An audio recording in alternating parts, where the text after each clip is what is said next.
That, of course, is the great Paul McCartney. Welcome to Expert Minutes. I'm John Hambone McGuire. This conversation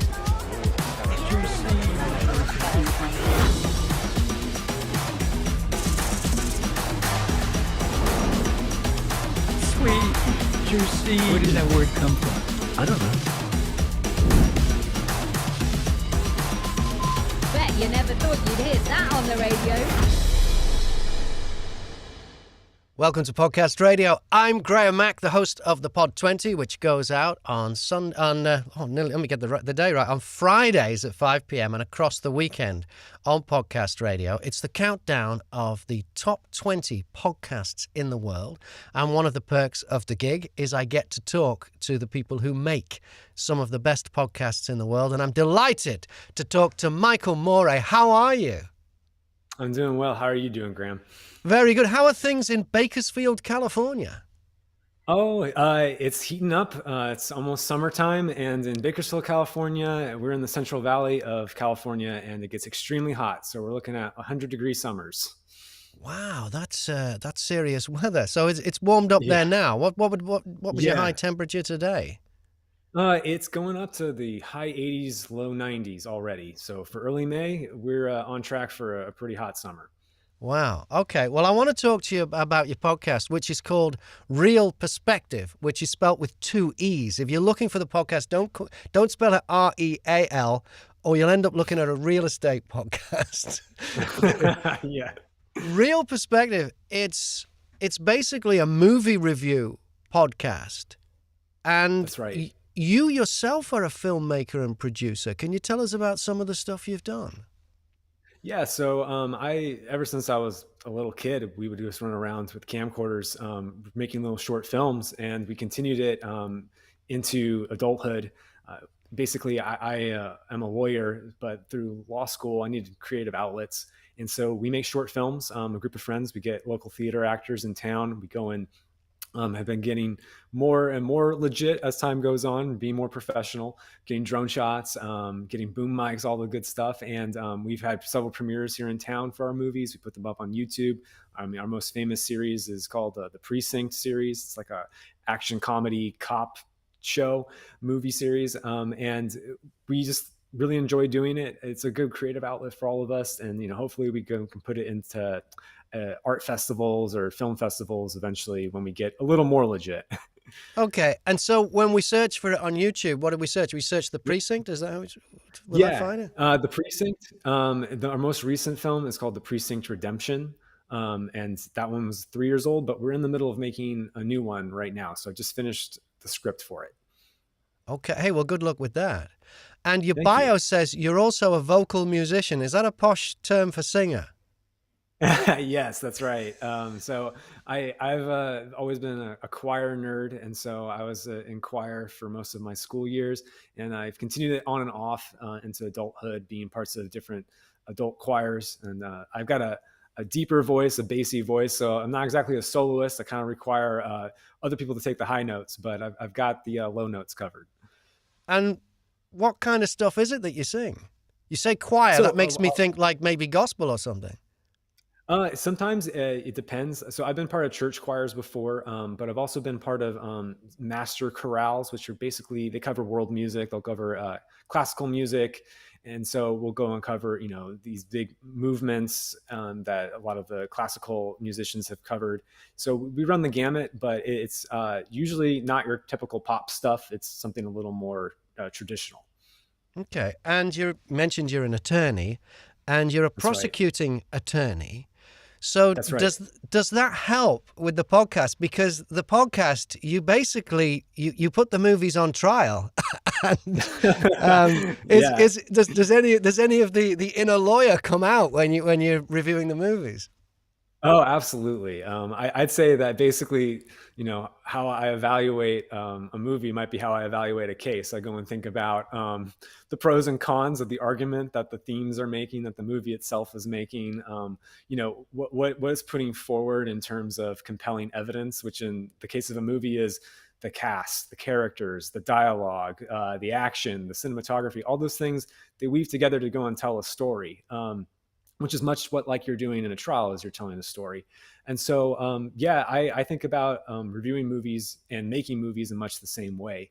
And for example, when it comes to reviewing them, especially some of the more recent output of Hollywood, we've been mostly slicing and dicing them. So it's very much like a cross-examination. Yeah, you don't hold anything back. You can be fairly brutal. I listened to one episode you did not so long ago when you reviewed the movie Dune. And I went to that one That's right. because I'd seen that film and hated it. Mm-hmm. In fact, I don't even think I got to the end. It was so long. And so I thought, I wonder what they've got to say about that. And boy, did you guys go for it. Hooly dooly. Yeah. There's no holding back. No, and we're kind of against the grain on that because the critical reception to that movie was pretty positive. In fact, it won, I think, more Academy Awards than anything else this year. However, we felt like it was very ponderous and a little self-indulgent. Yeah, I think Missy described it as Game of Thrones in space, which I liked. That's right. Which I liked as a we got worse description. from there. Yeah, it reminds me. I had an old boss of mine. Do you remember that old movie? It's not that old. Well, I don't know. Master and Commander with Russell Crowe as a sailing ship captain.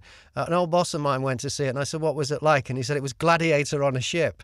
So, Game of Thrones in space reminded me of that comment. I mentioned Missy, and we should mention your co-hosts, Missy and MJ, who also present Real Perspective with you. What can you tell us about them, and how did you guys get together? So I've been friends with MJ since my college years. He met me through mutual friends. We both have a love of film. And it's kind of where this podcast started. Is he has dabbled in film criticism. He's written for several websites, and he already had an existing show called the Before and After podcast, where he would go and talk about a movie before he saw it and what his expectations are, maybe what his experiences are with the director. And then he would an after show afterwards to go and discuss what he thought about the movie that he saw. And when one of his co-hosts left, I joined on, and then we made Real Perspective, basically having the kind of conversations that we would about anything else about film that we would normally have. I mean, we would talk about movies for hours after being in a theater, and we just stand outside. And so we're like, why don't we just go and continue doing this recording with a recording instead? And then Missy joined us several years into it. We wanted to have another voice on there. She's involved with the local theater community. So between my experience doing short films and writing and books and other things like that, and Missy, she's part of the local theater, and then MJ doing film criticism, we felt like it was a really good balance of perspectives, hence the Real Perspectives, when it comes to addressing film and film criticism. Yeah, it comes across really well. And I like the way that sometimes you'll all agree, sometimes you won't. I think it's tempting for people in teams like that for them all to go out of their way to disagree, and you start to wonder whether, well, do they, or have they all just decided to take sides here? But when you guys agree, you agree, and when one of you doesn't, or a couple of you don't, it comes across really well. Did you have to work on the chemistry, or was it, has it evolved over time, or was it there straight away? Because there definitely is chemistry between the three of you. Yeah, I mean, I think that the chemistry is something that we always had. We're people who have similar backgrounds. I've known Missy since I was in junior high, actually. We kind of parted ways because we went to different high schools and other things like that. But one thing that is consistent is that we've always had an interest in film, in the arts. And it's very easy to go and slip back into even that chemistry and friendship that we had back in junior high or middle school. And same thing with MJ. I've known MJ for probably 15 years now. And it wasn't something that took a lot of work. Maybe I think some people's roles or positions as the leader of the podcast and like that, that kind of gets worked on over time. But for the most part, these were discussions that we would have at a dinner table after seeing a movie anyway. So it was very natural. And Real Perspective, do you record it together, or are you in separate places? Well, we used to go and record it together, but then the pandemic kind of put an end to that. So we've been doing more of it separated from each other. And then, in fact, my co-host, MJ Smith, he's now moved away to Colorado, which is several states away. And so it's a little impractical to go and meet. However, when he is in town, because he sometimes goes and visits, we try to go and record in person. But right now, it's mostly virtual. And which way do you prefer? I still prefer the in person. I think that there's something that can be communicated in person with just like a look, or there's a little bit more of a give and take that you have when you're in person. You kind of understand when you're not treading on people's toes versus the delay of virtual. No matter how fast and instantaneous your internet is, you're always going to have that awkward pause, and then you're tripping over people's words, and then it just gets awkward. We've done a pretty good job of realizing, okay, we're going to kind of go off on a tangent for 2 or 3 minutes, so don't step on someone's toes while they're talking. But that's the kind of balance that maybe it took a little bit of while to figure out is that aspect of it. Now, in the intro to the podcast, MJ says that it's based on a YouTube channel based on a podcast. What's that all about? So back when the podcast was called the Before and After Show, MJ and his other co-host, Corey Tyndall, who also now has his own kind of YouTube channel about making films and cameras, they had the audio podcast. And then I kind of jumped on and joined the YouTube version of the show with MJ. And so I was part of the YouTube show based off of a podcast. And then after the show went through some changes and we decided to just make Real Perspective and end the Before and After Show, it became the podcast based off of a YouTube show based off of a podcast. Yeah. And what do you hope that a listener gets out of listening to Real Perspective? Well, I would like to think that a listener will go and hear a variety of viewpoints that maybe they don't always encounter. Although we live in California, Bakersfield itself, where we all come from, is kind of a Midwest values kind of place in America. And so we have maybe a different take on some things than other people. But we also bring in a variety of perspectives through our backgrounds, obviously between film and acting and writing in various ways. And so we want to go and have people take away something that's maybe a little outside of the consensus. We don't go and curry favor with studios or anything like that to go and gain influence or get access to premieres. We go and pay money like everybody else to go and see a movie. And so we have no holds barred when it comes to discussing these things. And I would like to think at the end of the day, obviously we're talking about whether or not we like a movie, but we're also discussing the mechanics of how it works, why we feel that way, and why even you subconsciously as a viewer, you may not be aware of it, but you're also picking up on these things too. And so what works and what doesn't, and like whether or not these themes that they're even pursuing are valid. And I think that's something that's kind of lost in some criticism is there's a kind of a base, thumbs up, thumbs down. Is it good? Is it bad? And it's more than just that. It's like, does this work as a piece of fiction or art? And do you have a demographic in mind when you're making the podcast? Is Real Perspective aimed at 25 to 34 young professionals or anything like that? Do you think, does any of that go into it? I think rather than aiming specifically for a demographic, what we aim for is authenticity. And so if that maybe goes and ends up maybe hitting a particular demographic, I'm sure if you probably look at the people who go and watch our podcast or listen to it, we're probably in the 25 to 35 or 40-year-old. A lot of our viewership, originated from groups of friends who are similar age, of course. But what we try to do is sometimes we'll go and be a little feisty, or we'll go and sprinkle in a little colorful language. So we're not always aiming for like the youngest crowd, but we don't filter ourselves either. And I think that we're trying to be somewhat more mature, but also accessible to most people. Yeah, there's definitely no filter there. That's for sure. I can remember listening to, it was your review of No Time to Die, the James Bond film. And MJ just came out with, if anyone has seen, there's a major spoiler in that film that I don't want to give away. And I'm really reluctant if I do talk about that movie on the air, and I have done. I spoke to some guys who do a James Bond podcast, and we skirted around it because I didn't. But MJ just went straight in like a freight train came out with it. Did you know he was going to give that away? We actually kind of have a policy where we don't care about spoilers. Okay. We think that we're not spoiler phobes. My personal feeling on spoilers is that if it's a really good film, think about any film that you really love. You've probably seen it a bunch of times, maybe dozens of times or something like that. Obviously, the newness of the story it has not outweighed the value or the quality of it. If you've watched it a bunch of times, you're not expecting a surprise anymore by the 12th time you're watching something. Yeah. So it's the story's internal logic and the themes and the heart that sticks with you and makes that a good movie. So the plot spoiler does not bother me that much. I mean, there's movies I actively go and spoil before I even go and see them, to be honest with you.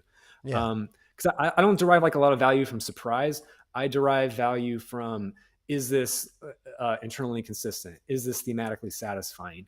And so we kind of have a no spoiler, or sorry, we do have a spoiler filled policy when it comes to discussing the movie. Because I don't think you can honestly discuss a film unless you break it down to nitty gritty of, okay, does this thing work or not? And if you're limiting yourself right off the hand, right from the bat, you're just not going to have a very good discussion. Yeah, I think with No Time, for me, with No Time to Die, I would feel more comfortable if the movie's already made it to television, because then a lot of people would know. But Right. I think at the time when you mentioned that in that one, the movie was not long out. No. It was still in theaters. Yeah, so I don't know. Would you say that's true then from a movie, and you probably weren't doing the podcast back then, but say a movie that has got a major twist in it, like, say, The Sixth Sense. If you were reviewing The Sixth Sense, and you may have done it, I don't know, but if you were reviewing The Sixth Sense, would you think twice about revealing that one? Because there is one in there that I didn't know going in, and I think it made me enjoy the film more not knowing. That's a valid concern. And that's where I think up front, when it comes to a movie totally hinging on a twist, that's the difference between No Time to Die and Sixth Sense. No Time to Die, I don't think it hinges on what happens at certain points. No, there's plenty in there. Yeah, right. It's long enough too. Yeah, exactly. Listen to our podcast for more. But the Sixth Sense totally goes and depends on your understanding of the twist. It reflects back on everything else that's come before. And so for a movie like that, we might go and do a podcast, but we'll go and say up front that we're going to get into spoilers. That's the only way to go and discuss something and criticize it or comment on it, is to just let people know up front that we're going to talk about that twist. Yeah, I would say there's probably only 2 movies I think may be spoiled totally if you knew the twist, and that off the top of my head would be Sixth Sense and The Crying Game. I think would probably be the 2 you wouldn't want to give it away. Right. My mate used to have a great joke about the Sixth Sense when the movie came out. He said, "Have you seen The Fifth Sense, the prequel?" And I went, "No." He said, "It's about a kid who can only smell dead people." Which isn't a bad joke. It's pretty good. Some of the episodes of Real Perspective, they start with music. Where does that come from? And some of them don't. So actually, why do some of them start with music, some of them don't? And where does the music come from? So the music comes from actually the previous co-host of those before and after review podcast. That was Corey Tyndall's work. He's a musician. He goes and makes his own music. So he went and provided different soundtracks to the podcast. There's really no rhyme or reason for sometimes why some episodes just get right into it. I wish I could go and reveal that there's some secret magic behind it. But sometimes we just want to go and get straight into the episode without the long intro. And so then other times we don't. But I'll go in, if it helps, I'll go and add a backstory later or something like that. I'll just completely make up something. It's a secret sauce. Does Real Perspective make you any money, Michael? No, it doesn't. It's just a pure passion project for all of us. The way that we look at it keeps it honest. Yes. Yeah. And also, I mean, if there was a sponsor, then sure, we'd be fine with that. But no, okay. It's available. We enjoy it. We enjoy just doing it. This is something that we would do for free. So this is something that we record for free. So if you were going to go down the line of monetizing it, you'd be thinking more of sponsorship than, say, Patreon? That's actually an interesting route. We never had discussed exactly what we would do with that. I think Patreon would be something that we'd be considering at one point, but we just never have gotten around to it. And the other issue is that due to the nature of Hollywood, thanks to the pandemic, we feel like if we were going to ask for people's money, we need to have more consistent output. And with the sporadic nature of movies being released these days, we're not quite in that zone yet where you have something every single weekend to go and cover. So you wait till there's a movie worth talking about. You don't go like, we're we've got a schedule of we're going to do this many podcasts a month or whatever it is. You actually, it's supply and demand. It's on a demand basis then. That's right. We'll only go and cover something if we think that there's some sort of value that we'll get. Either it doesn't have to be necessarily a movie that we think we're going to like or a movie that we think that we're going to hate. It's just a movie that we think we can have a good discussion about. And we're not going to force ourselves to watch something that we don't feel passionate about in either direction, because it won't produce a good discussion in our opinion. It's like pulling teeth at that point.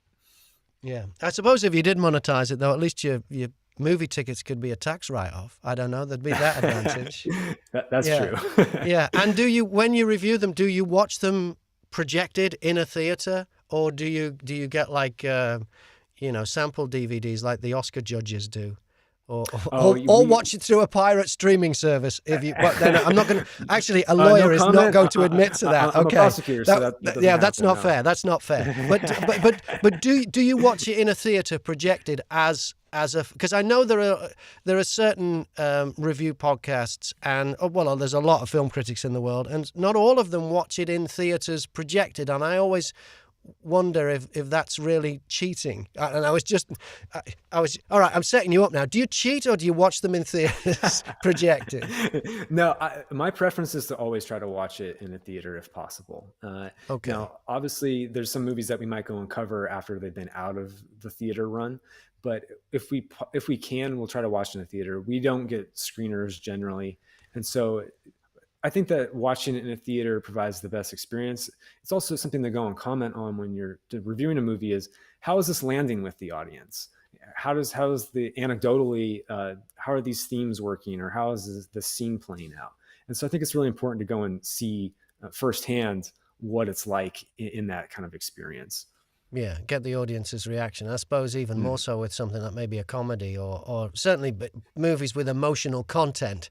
You can see when it doesn't work if you're surrounded by people just munching on things and sweet wrappers, etc.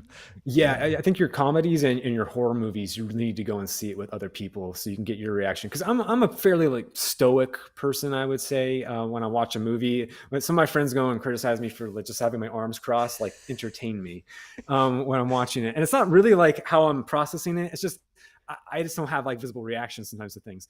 But seeing somebody else's reaction to it helps me kind of evaluate it. And I think that's really cool to go and see. And what other podcasts inspire you? Do you listen to many podcasts? I listen to only a few, but they're not usually within this genre when it comes to film criticism. I go and listen to the closest analogy I can think of is I have a friend who I went to law school with. He has his own podcast called Believe to See, which is basically about the intersection of faith and the arts. And so he kind of approaches things from a different direction. And it's not just about movies. It's just about things that kind of inspire you about the creative process. So they have arguments about whether or not, you're pro creating a rough draft or an outline for writing your novel, or you're anti writing a rough draft. And you just kind of see that play out. I just find that interesting, those discussions. But then I primarily listen to a lot of political podcasts. I listen to a lot of history ones. There's one that I'm recently going through called the History of Europe Through Battle. And so they're kind of going through since the Greek era, going through historical major battles and kind of laying down the stuff around each of them, what led to them. Because as you know, Graham, we talked about this before when you were doing my audiobook, that I like history. I'm a history buff. And so that kind of thing, I really enjoy is hearing about history as well. So those kind of things influence me a lot. So you're soaking that up for your other life as an author, right. of what genre would you call them? Because they feel like history, although it's history you've made up. Fantastical history, I guess you could call it. Yeah. So that's the reason for that. So you've really got it all going on. I don't know how you find the time to do everything, especially with being a lawyer. A trial lawyer. The prep involved in that must be incredible, So, that's great. So you've got all these things going on. You've got the podcast. It's called Real Perspective. What is next for Michael Morea? Well, I would say in the short term, we are trying to focus on making a short film in our Precinct series. We're trying to get it bigger than before. We're trying to go and get someone to score it who's a friend of ours. And so we're just trying to go and make that our centerpiece or showcase film we try to make one every 2 or 3 years at this point. So that's kind of the focus. But then I have other ideas for books that I'm working on as well. We'll be in contact, Graham. And Great. also just in general, I'm always thinking about storytelling. I'm always enjoying reviewing movies that have come out. So Real Perspective, it's going to keep on growing. We're going to try to go and introduce it to new people. And as some of us move out of our hometown into other places, we're trying to spread the word to other people as well. And where can we find out more about you and Real Perspective? So Real Perspective is on SoundCloud. It's also on iTunes. As for me, I'm a writer, so you can go and find my works on Amazon primarily. And you can see I had a previous book called Aurora War. And then I also have another book, the one that you narrated, Graham, called The Ashen Prophecy. Which and is I'm a working on third terrific book. That is just a great read. That if you like, well, I don't know, battles and knights and just great. And it never lets up. I forget how long it was, but was it about 16 hours when I did the audiobook? Is it that it long? was 19 hours by the time you finished the audio for it. But Yeah, it just it's a long one. never lets up. It just keeps giving it to you. I'm sorry I interrupted you, but it is a great book. That one's called The Ashen no, Prophecy. thank you. Yeah. Yeah. And then there's another book that I'm working on as well. So you'll be able to go and find those on Amazon and Audible. And just stay tuned for things in the future. I also want to work on a legal thriller eventually. But that's just percolating in my brain right now. Yeah, well, I reckon you're qualified to do that. You're a great storyteller. You forensically examine the telling of stories in a podcast, and you've got the legal background as well. Michael Morea, it's been a pleasure to talk to you. The podcast is called Real Perspective. Thanks for being on Podcast Radio. Thank you for having me, Graham. Appreciate it.